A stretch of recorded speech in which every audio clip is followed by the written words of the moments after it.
endlessly searching for an original sin. Hey guys, welcome back to Sweet Pool. Let's see, which one do we leave off? Has me go eat her dinner, because she's a good girl. Let's continue. This prefab shed was located directly beside the Okinaga house. It was used for storage and was mostly empty, save for a desk and chair.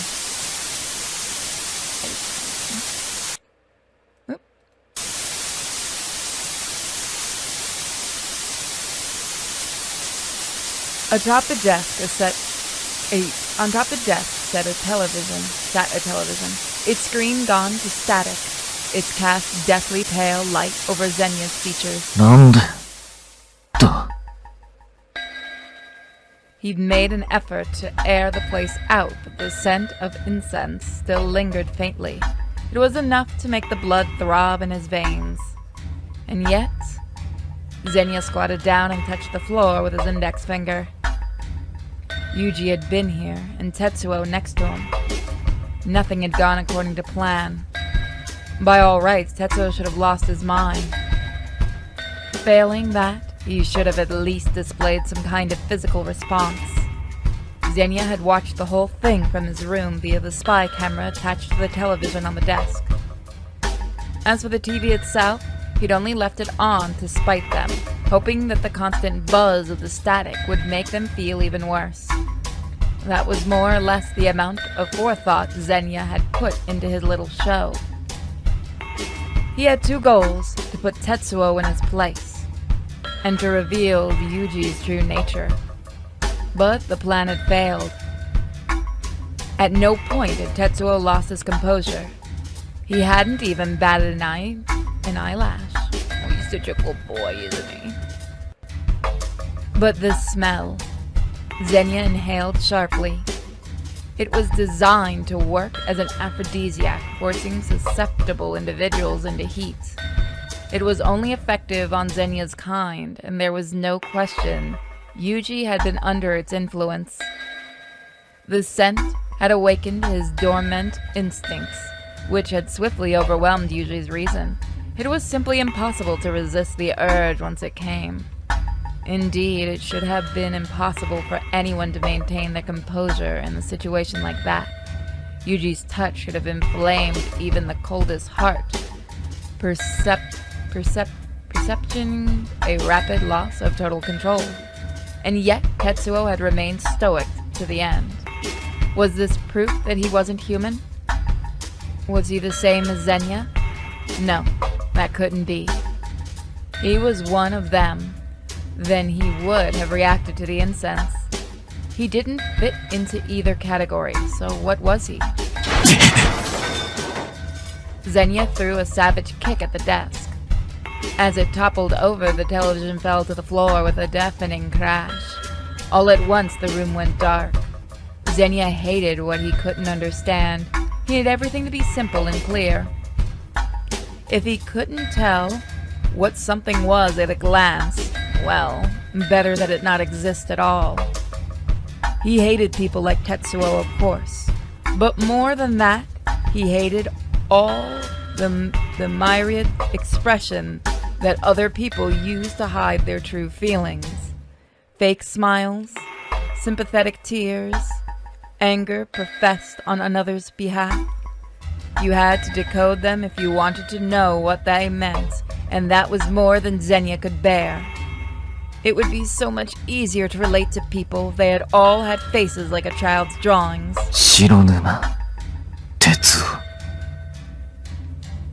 Zenya summoned those cool, collected features into his mind's eye. Kitani's research into the man's background had turned up nothing of note.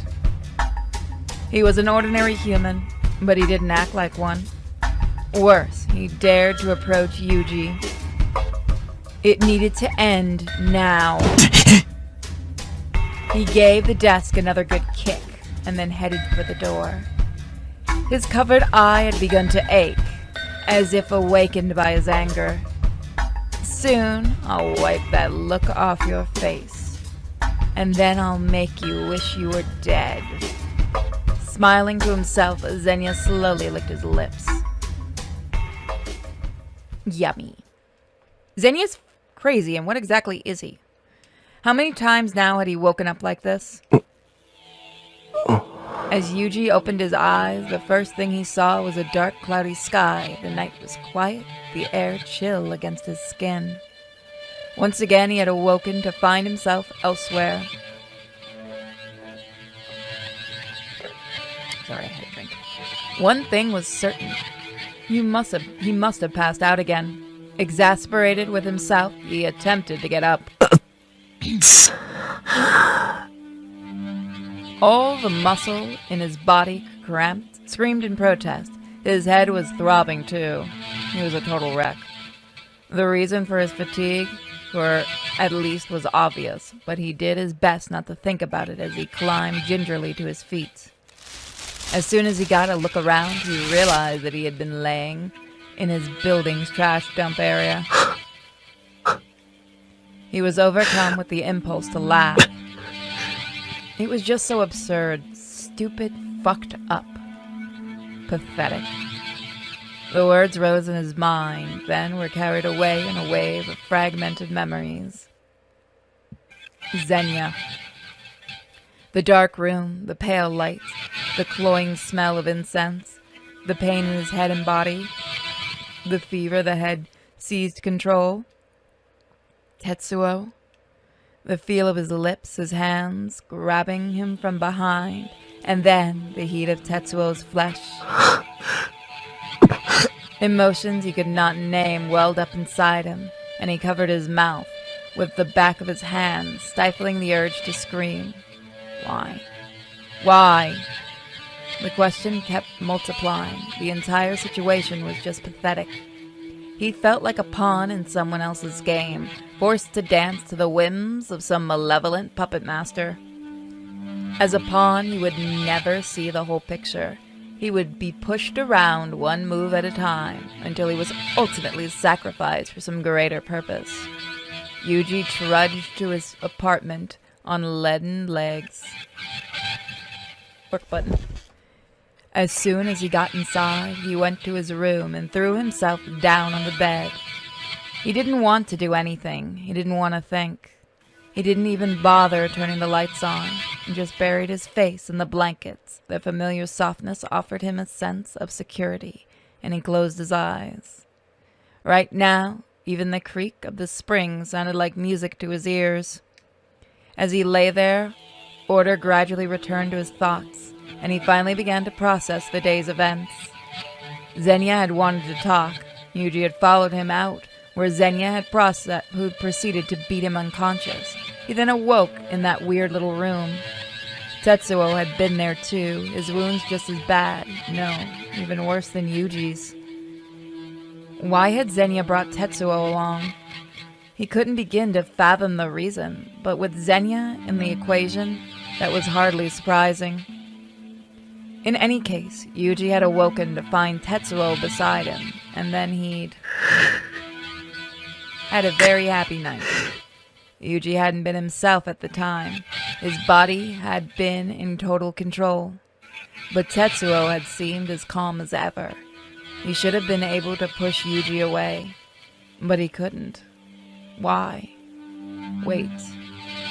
What if Tetsuo and Xenia were working together? It seemed extremely unlikely. After all, Tetsuo had been roughed up pretty bad himself. But could he really discount the possibility? Tetsuo and Xenia had both approached Yuji around the same time. Prior to that, he'd never so much as spoken to either of them. Furthermore, Xenia was always quick to mention Tetsuo. Could their supposed lack of connection be a facade? If he had to reach for an explanation as to Tetsuo's injuries, they could have been self-inflicted. It was possible. But even if that had been the case, Yuji still didn't understand why the two of them would team up in the first place. Opening his eyes, he shifted his gaze to the mellow light of the aquarium. Not human. Xenia's words echoed in his ear. By all measures, a ridiculous statement, but right now, it carried a profound weight.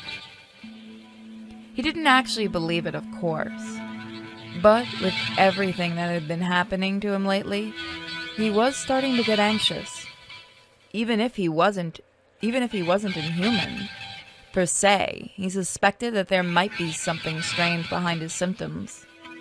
Even more strange is the fact that Xenia seemed to know something about his condition. And if Tetsuo knew too, that would explain his lack of surprise at the blood. Rolling over, Yuji stared up at the dark ceiling.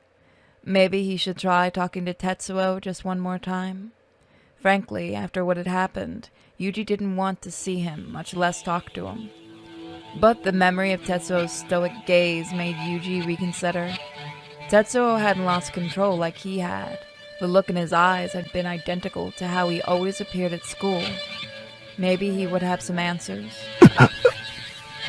Just then, a sharp pain in his gut made him wince. His stomach was extremely tender after Xenia's beating. Yuji still didn't understand what he had done to deserve it. He wanted a reason, at the very least, a reason why these things kept happening. As the night wore on, Yuji glared up at the ceiling, anger and resolve smoldering in his breast.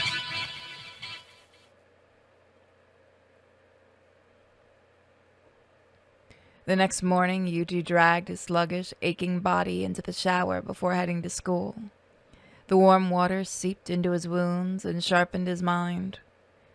In the mirror, he could see bruises all over his body. The sight was unpleasant, to say the least.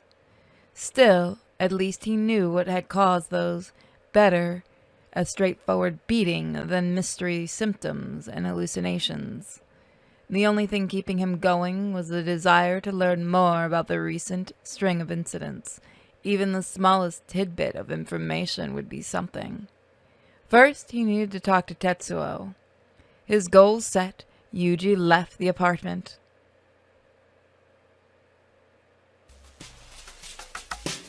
The moment he arrived at the classroom, he looked towards the windows. Tetsuo was reading at his desk, an island of calm amid an early morning chatter. On any other day, that was where he would have stopped, but today he marched straight up to his quarry. He knew that if he had let doubt take hold even further, even for a moment, that would be the end. Tetsuo noticed him approaching, pulled his glasses off, and looked up. Their eyes met. Yuji felt a surge of anxiety. At the same time, something felt ever so slightly off. But right now, Yuji didn't have the mental capacity to think about it. 昼休み、旧校舎の屋上に来いよ。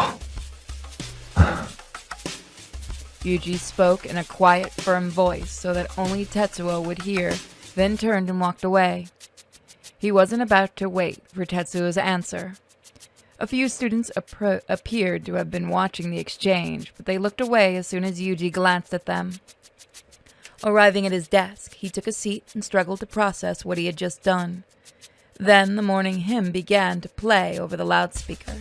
As Yuji stood for assembly, his hardened resolve, all he could do now was wait for the lunch to roll around.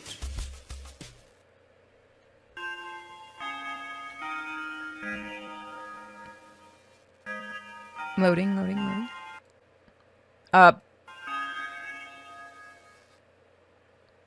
There we go. Morning classes ended as the bell rang, signaling the start of lunchtime. And that's actually where we're going to leave it, guys. I hope you guys have been enjoying. I know this is the shortest episode so far. There is a reason I need to go record another video that's kind of important. So thank you guys for joining me today, and I'll see you for more Sweet Pool next time. Bye, guys.